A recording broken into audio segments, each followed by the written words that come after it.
udruženje penzionera. Jeste, izvolite. Mene zanima jedna informacija. Ajde, brzo recite. Kako neko može da ode u penziju? Kako može da ode u penziju, vi to pitate nas. Mi smo udruženje penzionera, oni koji su penzionisani, oni dolaze ovde i učlane se.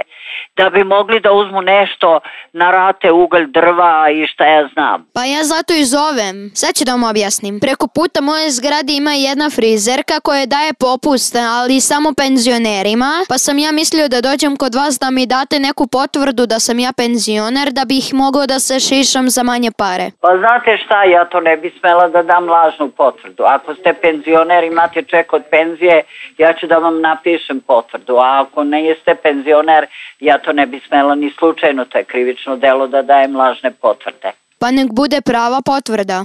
Pa potvrda možda bude prava, jeste vi penzioner ili niste? Pa ja imam samo 11 godina. Joj, srećo moja, pa ja bi te ošišala, što kaže, otići kod te frizerke i kaži nemamo para za šišanje, ona će se sažaliti pa te ošišati, a kako da ti dam potvrdu da si penzioner kad si tako mlada ili ti mene zavitlavaš?